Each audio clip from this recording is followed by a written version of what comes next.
Dear friends, अस्सलाम वालेकुम। आज एक और प्रोडक्ट के साथ हाजिर हूँ। प्रोवेट जो कि बीटामेथासोन स्टीरॉइड है, तो इसके साथ हाजिर हूँ।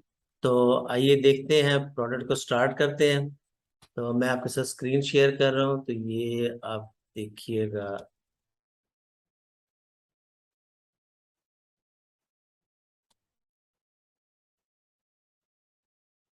ये स्टार्ट करते हैं हम प्रेजेंटेशन को। तो प्रोवेट कि इसके डिफरेंट फॉर्मुलेशंस अवेलेबल हैं। तो इन सब फॉर्मुलेशन को, जिसमें एंटीबायोटिक और एंटी इन्फ्लेमेटरी भी शामिल है, तो इसका क्या काम करती है, किस तरह ये आगे अपना रोल प्ले करती है। तो how to engage your customer, will discuss it. Already हम एक प्रेजेंटेशन आपके अवेलेबल है, सेलिंग फार्मा सेलिंग के नाम से, तो आप उसे जरूर देखिएगा इससे पहले। तो वो पार्ट मैं यहाँ पर रिपीट नहीं करूंगा, तो आप इसे उसे रिव्यू कर सकते हैं। तो how to engage the customer, it is very important. किस तरह अब ये काम करते हैं चीजें, विल डिस्कस। तो आप देखें, अपनी कन्वर्सेशन को किस तरह स्टार्ट करेंगे। जिस वक्त हम अपनी सबसे पहले तो प्रोडक्ट नॉलेज है, जो कि अभी मैं डिस्कस करूंगा। तो प्रोडक्ट नॉलेज को किस तरह यूटिलाइज करना है डॉक्टर क्लिनिक में। तो सेलिंग वाली मेरी जो प्रेजेंटेशन है उसको भी देखिएगा। तो ये सारे पॉइंट्स देखते हुए, तो सबसे पहले हमने केमिस्ट कॉल करनी है। केमिस्ट कॉल इम्पोर्टेंट इसलिए होती है कि हमें उसको फीडबैक मिलता है कि which product is being used by our physician. Doctor किस प्रोडक्ट को यूज कर रहा है, और उसे हम फिर उस हिसाब से अपने पॉइंट, सेलिंग पॉइंट्स यूज करते हुए अपनी प्रोडक्ट के कन्वर्ट करेंगे। और इसके जो डॉक्टर की टाइमिंग है वो बड़ी इंपॉर्टेंट होती है। किस टाइम आपने डॉक्टर को कॉल करनी है, जिस वक्त वो आपको टाइम दे सके। सम टाइम अगर सिर्फ रिमाइंडर देना है, किसी चीज का फॉलो अप कॉल है, तो बेशक बिजी टाइम में भी उसका फायदा ये होता है कि फौरी तौर पर प्रिस्क्रिप्शन निकल जाती है। लेकिन जब आपने डिस्कशन करनी है, तो उसमें फिर आपका ऐसा सुटेबल टाइम हो जिसमें डॉक्टर बहुत ज्यादा पेशेंट के साथ बिजी ना हो या दूसरे कामों में बिजी ना हो। और इसके अलावा डॉक्टर के साथ हम टाइम दें, कोशिश करें कि सिटिंग ज्यादा से ज्यादा करें, और अपने आप को हरी मिनट हरी अपना शो करें। तो दिस इज इम्पोर्टेंट। उसके साथ साथ, इससे पहले before calling to the doctor, हमें उसके पर्सनल एंड प्रोफेशनल इंटरेस्ट मालूम करना चाहिए, so that we can proceed with our call by checking is interest, और अल्टीमेटली जो उसके इंटरेस्ट की चीजें उससे डॉक्टर को सेटिस्फाई करें अकॉर्डिंग टू हिज नीड्स। और हमें एक अच्छी स्टेटमेंट के साथ अगर हम अपनी कॉल को स्टार्ट करते हैं, जो कि मैं अभी नेक्स्ट एक दो स्लाइड्स में दिखाता हूँ कि किस तरीके से की जा सकती हैं। और कोई अच्छा कोई डॉक्टर ने काम किया है, तो उसके वाव स्टेटमेंट और उसको अप्रिशिएटिंग स्टेटमेंट, उसको एक अच्छे एक्साइटिंग अंदाज में उसे अगर हम बात को स्टार्ट करें और अप्रिशिएट करें डॉक्टर को, तो डॉक्टर हमारी बात सुनने को ज्यादा तैयार होगा और कन्विंस होगा। अगर ये चीजें हो जाती हैं, तो ठीक है। इसके साथ एक और इम्पोर्टेंट चीज है कि कम से कम हम उसके डॉक्टर की ना प्रोफेशनल एक्सपर्टीज और इंटरेस्ट के लिए क्वेश्चन जरूर करें। और अगर जो हमें रिस्पांस मिलता है उसको अपने पास नोट डाउन कर लें, क्योंकि हर दफा ये क्वेश्चन नहीं करने चाहिए। जो चीज हमें इंफॉर्मेशन मिल गई है, एक दफा हमारे पास मौजूद होनी चाहिए। अभी मैं आपसे बात कर रहा था कि किस तरीके से एक कॉल को स्टार्ट किया जा सकता है। तो एक अच्छे किसी कोई ऐसी स्टडीज हो जिसके मुताबिक, जो कि हम अपीलिंग स्टेटमेंट्स के साथ स्टार्ट कर सकते हैं। तो ये एक मैं एग्जांपल के तौर पर, ये हमारी सेफ्रॉन का ही एक इनिशिएटिव है, बड़ी अच्छी चीज है। मिसाल के तौर पर उसमें एक ये statistical study of the self medication with OTC and antibodies in 3 major cities of Pakistan, ये एक स्टडी की गई। इसमें तकरीबन 300 पेशेंट्स 3 शहरों से, लाहौर, मुल्तान और इस्लामाबाद से लिए गए। तो देखा है कि ओटीसी लोग यूज करते हैं, तो उसके क्या कॉन्सिक्वेंसेस, तो आगे जो कंक्लूजन है उसके उस स्टेटमेंट से आप यूज कर सकते हैं कि ये हमारा HCPs, जो कि डॉक्टर्स और केमिस्ट या हम लोग भी शामिल हैं, हमारा ये फर्ज बनता है कि हम पेशेंट को या लोगों को गाइड करें कि कम से कम ओटीसी या खासतौर पर एंटीबायोटिक या स्टीरॉयड का सेल्फ मेडिकेशन करें। तो उसके कॉन्सिक्वेंसेस बताने चाहिए, उनको एजुकेट करना चाहिए पेशेंट्स को। इसी तरह एक और तरीका है, आप ये हमारी प्रॉपर मतलब ये topical medication are frequently utilize in situations when they should not be used. अब ये खास तौर पर ये जो स्टडी है, आप ये देखें स्टीरॉइड, और पाकिस्तान में जो ये कॉर्टिकोस्टीरॉइड्स का इवन यूज किया जाता है, और ये कितना मतलब खतरनाक है। तो इसके लिए ये जहां पर यूज की जाती है उन्हें यूज आमतौर पर ज्यादातर इंडिकेशन नहीं करना है। तो doctor is the best prescriber, खास तौर पर इस तरह की कॉम्प्लिकेटेड या इस तरह की क्रिटिकल जो चीजें हैं, स्टीरॉइड्स हैं या एंटीबायोटिक्स हैं, उनको प्रिस्क्रिप्शन के साथ ही यूज करना चाहिए, या कम से कम क्वालिफाइड फार्मासिस्ट इनको एडवाइस करें। आते हैं प्रोवेट पर। तो प्रोवेट पे हमारी 6-7 फॉर्मुलेशन अवेलेबल है, जिसमें प्रोवेट जी क्रीम है, प्रोवेट जी ऑइंटमेंट है, प्रोवेट एस सॉल्यूशन और लोशन और ऑइंटमेंट है, और प्रोवेट सिंपल, इसमें क्रीम लोशन एंड ऑइंटमेंट, ये सारी फॉर्मुलेशन अवेलेबल है। वन बाय वन हम इसे देखते हैं। प्रोवेट क्रीम 15 मिलीग्राम में 15 ग्राम में अवेलेबल है, ऑइंटमेंट जो 10 ग्राम में है, और लोशन 30 मिलीग्राम ml में अवेलेबल है। तो ये इसकी 3 फॉर्मुलेशन प्लेन प्रोवेट के साथ है, प्रोवेट जी यानी जेंटामाइसिन के साथ इसकी क्रीम एंड ऑइंटमेंट अवेलेबल है। इसी तरह सैलिसाइलिक एसिड कॉम्बिनेशन में प्रोवेट एस के नाम से ये ऑइंटमेंट एंड लोशन अवेलेबल है। तो you can promote it accordingly. अब इसके हमें इंफॉर्मेशन ये जरूर होनी चाहिए और डॉक्टर को देनी चाहिए कि इसमें पर ग्राम कितनी कॉन्सेंट्रेशन है, सो दैट इसको डोजेज के साथ हम लिंक कर सकें। तो प्रोवेट क्रीम जो है 15 ग्राम और ऑइंटमेंट 10 ग्राम में, कि ईच ग्राम में कितनी बीटा मेथासोन है। तो इसमें बीटा मेथासोन डाइप्रोपिनेट जो है वो 0.64 मिलीग्राम, जो which is equal to betamethasone alone as 0.5 milligram. तो 0.5 मिलीग्राम के हिसाब से इसकी डोज कैलकुलेट की जाती है। प्रोवेट लोशन है, इसके भी सिमिलर, ईच ml में इसके बीटा मेथासोन डाइप्रोपिनेट जो है वो 0.64 मिलीग्राम है, और which is equivalent to 0.5 milligram of betamethasone. तो बीटा मेथासोन का 0.5 मिलीग्राम के हिसाब से हम आगे इसकी डोजेज इसी हिसाब से दी जाती है। अगर प्रोवेट जी ऑइंटमेंट या क्रीम हम लेते हैं, तो उसमें भी हर ग्राम में कितनी बीटा मेथासोन है, same 0.64 milligram betamethasone dipropionate, और point which is equal to 0.5 milligram betamethasone. इसमें जो एडिशन है वो जेंटामाइसिन सल्फेट है, विच इज 1.7 मिलीग्राम, और ये इक्वल टू 1 मिलीग्राम है।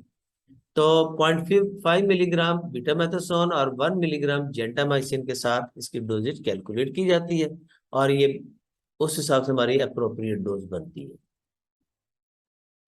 इसी तरह सैलिसाइलिक एसिड कॉम्बिनेशन के साथ प्रोवेट एस ऑइंटमेंट में अवेलेबल है। तो ऑइंटमेंट में जो है इसकी ईच ग्राम में वही 0.64 मिलीग्राम बीटा मेथासोन डाइप्रोपिनेट है, और which is equal to 0.5 milligram और बीटा मेथासोन है।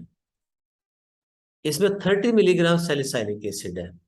तो ये इसकी अप्रोप्रिएट डोज बनती है। फिक्स डोज कॉम्बिनेशन का फायदा ये होता है कि एग्जैक्ट डोज जो कि रिक्वायर्ड है या रिकमेंडेड है वो पेशेंट को मिलती है।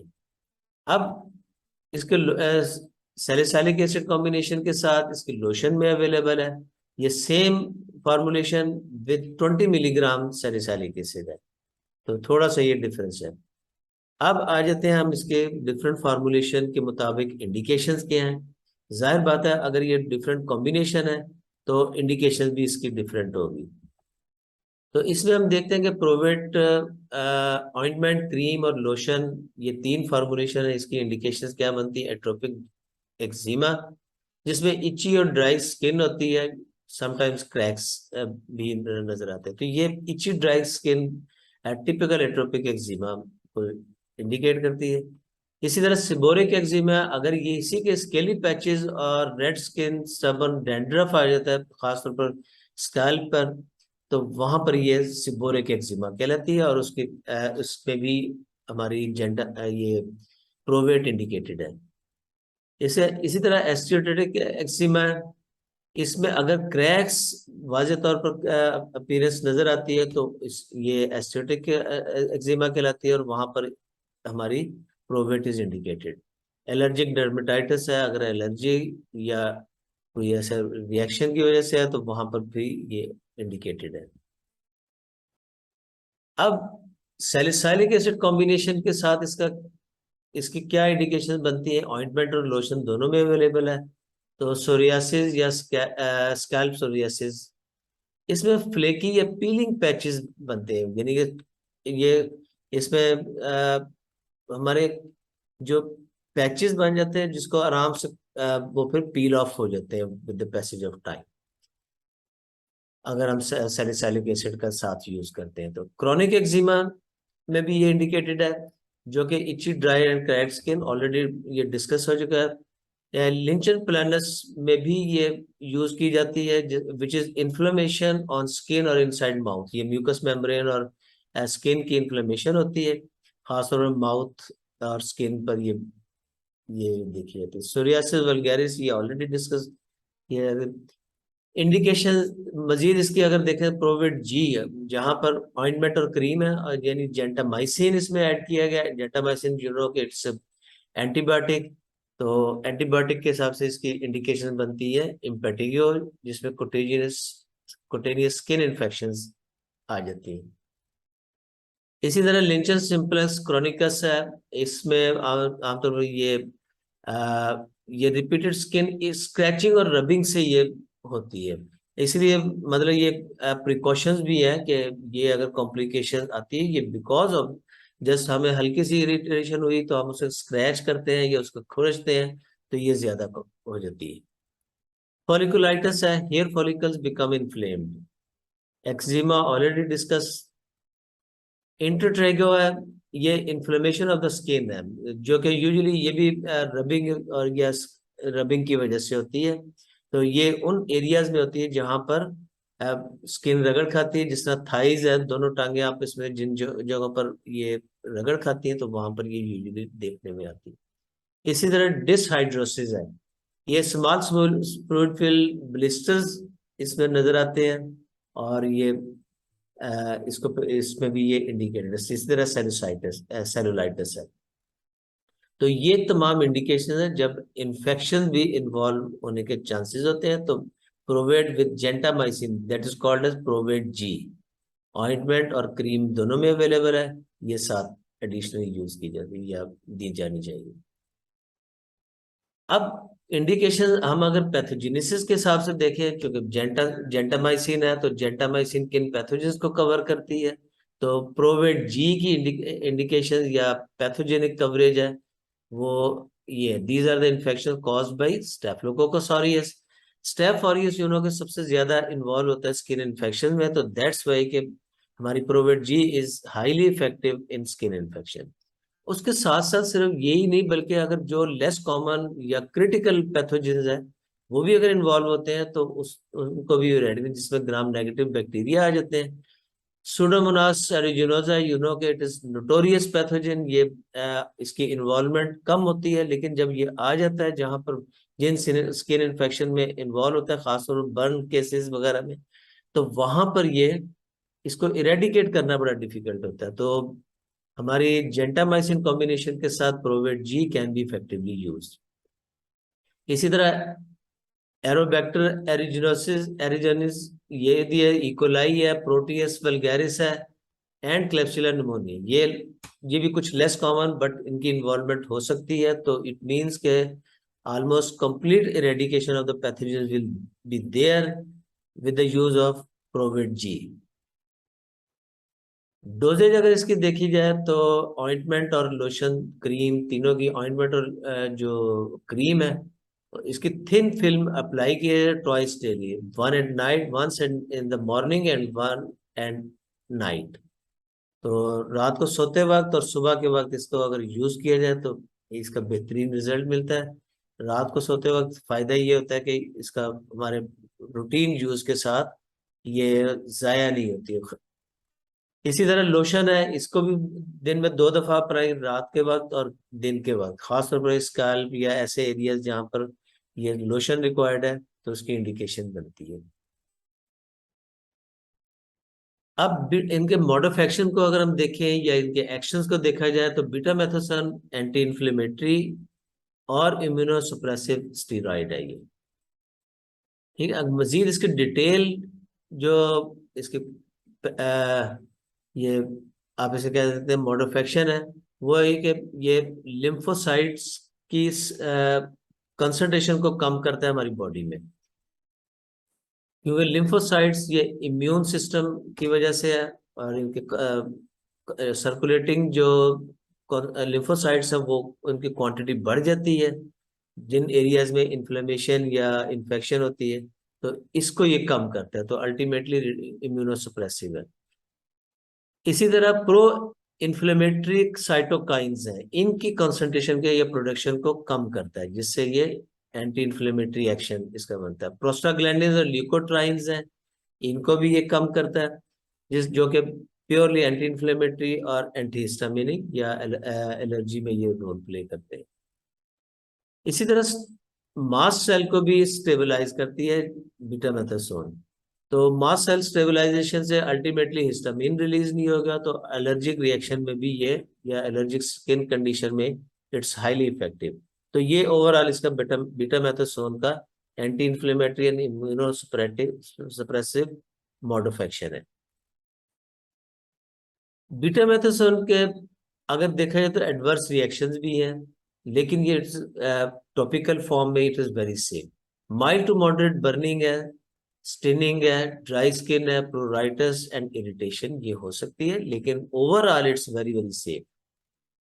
इसी तरह पीडियाट्रिक यूज 13 साल से कम उम्र के बच्चों को नहीं देने चाहिए, क्योंकि एचपी एक्सिस ये सप्रेस करती है, जो कि हाइपोथैलेमिक पिट्यूटरी एड्रिनल एक्सिस कहलाते हैं। तो इसको इसकी वजह से इसे 13 साल से कम उम्र बच्चों को नहीं देना चाहिए। अब जेंटामाइसिन और बीटामेथासोन के साथ सैलिसाइलिक एसिड भी इसमें मौजूद है, तो ये एज ए पीलिंग एजेंट काम करती है। पीलिंग एजेंट किस तरह करती है, ये केराटिनोसाइट्स आपको मालूम है कि पैथोजन सॉरी सेल्स होते हैं स्किन में, तो टॉपिकल केराटोलाइटिक है एस्प्रिन जो या सैलिसाइलिक एसिड, तो इसको इसमें साथ लीजन्स को, जिसे पेपिलोस्कोमस लीजन्स को अ, खत्म करने में ये मदद देती है। तो जैसे कि सोरियासिस है उसमें ये काम करती है। अब इसके कॉम्प्लिकेशंस भी हैं।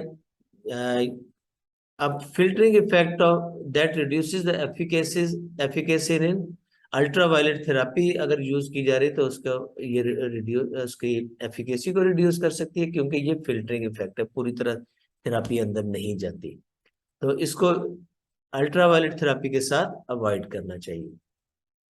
इसी तरह ये हमारे जो सैलिसाइलिक एसिड कॉम्बिनेशन, ये जितनी भी कॉम्बिनेशन है, प्रोविट जी, प्रोविट एस, ये एक फिक्स कॉम्बिनेशन और बेहतरीन इंग्रेडिएंट्स, ये इसको बेहतरीन कंसंट्रेशन या पेनिट्रेशन होती है, जबकि दूसरे इंग्रेडिएंट से ये प्रॉब्लम क्रिएट हो सकती है कि उसकी प्रॉपर पेनिट्रेशन ना हो।